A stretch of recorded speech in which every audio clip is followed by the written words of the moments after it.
আসসালামু আলাইকুম। এই মুহূর্তে আমি আমার নিজের গ্রামের বাড়িতে বসে আসলে ভিডিওটা বানাচ্ছি, কারণ এই ভিডিওটা এখন সময়ের দাবি। এটা আমার স্নেহের ছাত্রছাত্রীদের জন্য, ওদের জন্য আমি যতটুকু পারি একজন শিক্ষক হিসেবে, ওদের মেন্টর হিসেবে আমি আমার সর্বোচ্চটা দিয়েই ওদের উপকার করতে চাচ্ছি। তো কথাটা খুব সিম্পল। অলরেডি আমরা জানি যে সিলেট বিভাগে হচ্ছে বন্যার কারণে পরীক্ষা হলো ৮ দিন পিছিয়ে দিয়েছে।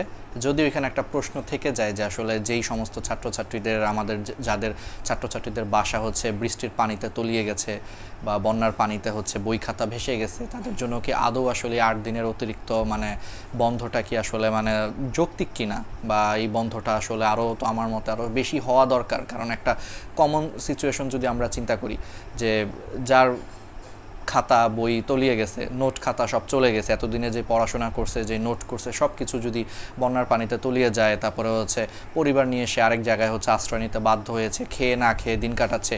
যদি আমরা ধরে নেই যে বন্যা পরিস্থিতির উন্নতির কারণে হচ্ছে ৭-৮ দিন পরে যদি পানি নেমেও যায়, তো পানি নামতে নামতেই তো ৭-৮ দিন সময় চলে যাবে। তারপরে হচ্ছে আবার পুনর্বাসনের অবস্থা, বাসাবাড়ি ঠিকঠাক করা, তারপরে হচ্ছে নতুন বই খাতা কিনা, পড়া, মানসিকভাবে হচ্ছে আবার প্রস্তুত হয়ে এইচএসের মতো একটা বড় বোর্ড পরীক্ষায় অংশগ্রহণ করা, এটাকে আদৌ আসলে ৭-৮ দিনের মধ্যে আসলে সম্ভব কিনা, সেই একটা প্রশ্ন রয়ে যায়। যাই হোক, আজকের ভিডিওটা আমি আসলে এইগুলাতেও আমি আসলে ফোকাস করতে চাচ্ছি না, এটা নিয়ে আমি আলাদা আরেকটা কথা বলেছি বা পোস্ট দিয়েছি। আজকের ভিডিওটা আসলে একটু নতুন আরেকটা টপিক, সেটা হচ্ছে আমাদের কুড়িগ্রামে, আমাদের দেশের কুড়িগ্রাম জেলাতে, তারপর রংপুরের কিছু অংশে, তারপর নেত্রকোনা জেলাতে বন্যার পানি, তিস্তা, দুধকুমারের পানি অনেক বেশি মাত্রায় বিপদসীমার উপর দিয়ে প্রবাহিত হওয়ার কারণে আসলে বন্যার প্রকোপ বেড়ে গেছে। তো আমি প্রথমত হচ্ছে ছাত্রছাত্রীদের জন্য আসলে অনেক ব্যথিত, কারণ আমার প্রতিনিয়ত আমার ইনবক্সে আসলে ওরা ওদের বাড়ি ঘরের ছবি দিচ্ছে, ভিডিও করতেছে, বাসা বাড়ি পানিতে ভেসে গেছে। সেই ভিডিওগুলো আসলে খুবই মর্মান্তিক।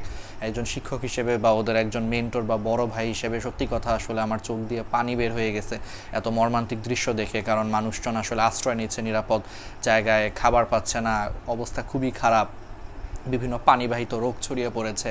তো এইরকম একটা পরিস্থিতি চলতেছে দেশের মধ্যে, অথচ আমার দুঃখ যেটা আর কি লাগে, ছাত্রছাত্রীদের হয়েই বলতে চাচ্ছি, ময়মনসিংহ বোর্ড এবং দিনাজপুর বোর্ড যাতে এই ব্যাপারে আসলে তাদের কোনো ভ্রুক্ষেপই নাই আমার কাছে যেটা মনে হয়েছে, বা শিক্ষা মন্ত্রণালয়ের আসলে এই ব্যাপারে এখনও পর্যন্ত আমরা কোনো উদ্যোগ দেখতে পারছি না।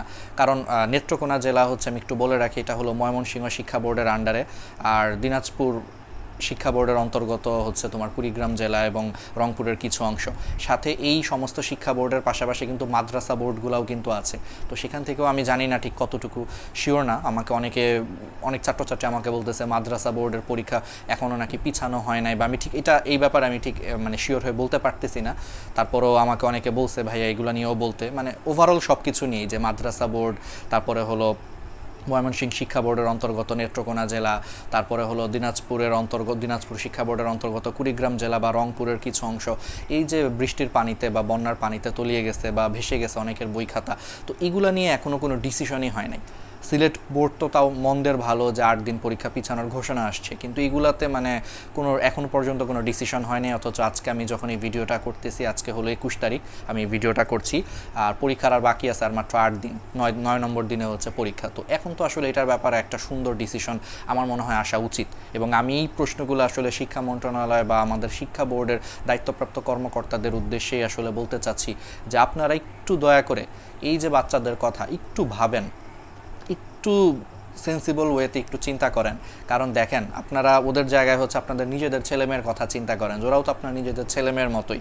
তো আমি একই বোর্ডের কিছু জেলা বা কিছু শহরের ছেলেমেয়েগুলা বৃষ্টির পানিতে বা বন্যার পানিতে ঘরবাড়ি ভেসে গেছে, বই খাতা ভেসে গেছে, নিজের বাড়ি থেকে অন্যের বাড়িতে যে আশ্রয় নিচ্ছে, পরিবার নিয়ে খেয়ে না খেয়ে দিন যাপন করতেছে, এই সময় ওরা কিভাবে আসলে এইচএসসি পরীক্ষা দিবে?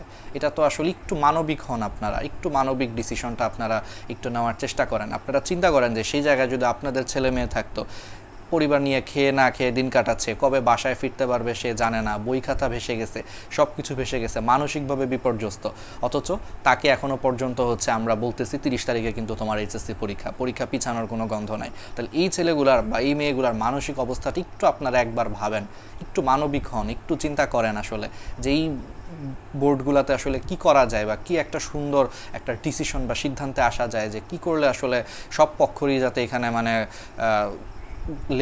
লেভেল প্লেইং হচ্ছে যাতে পরীক্ষাটা হয়, কারণ একই শিক্ষা বোর্ডে কিছু শহরের ছেলেমেয়েগুলা হচ্ছে পড়াশোনা করতেছে দিনরাত, আর একই শিক্ষা বোর্ডের কিছু শহরের ছেলেমেয়েগুলা বন্যার পানিতে ঘরবাড়ি ভেসে গেছে।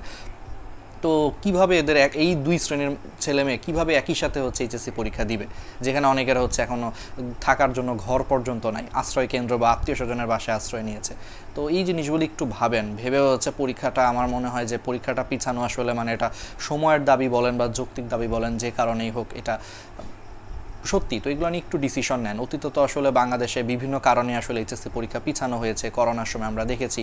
তো এখন তো একদম যৌক্তিক কারণে যদি ময়মনসিংহ বোর্ড বা দিনাজপুর বোর্ড বা এরকম আরও যদি বাংলাদেশে কিছু কিছু জায়গা থাকে, সেই জায়গাগুলোর হচ্ছে পরীক্ষা যদি পিছানোর ডিসিশন নেওয়া হয়, অথবা ওদের জন্য যদি স্পেশাল অন্য কোনো ঘোষণা বা কোনোভাবে যদি ব্যবস্থা করা যায়, সেটি একটু দয়া করে হচ্ছে করেন। তো এই ভিডিওটা আমি ছাত্রছাত্রীদেরকে এটাই বলতে চাই যে আমি তোমাদের সাথে আছি, ডক্টর রাহাত ভাইয়া ডিএমসি স্টেশনের পক্ষ থেকে আমরা তোমাদের সাথে আছি।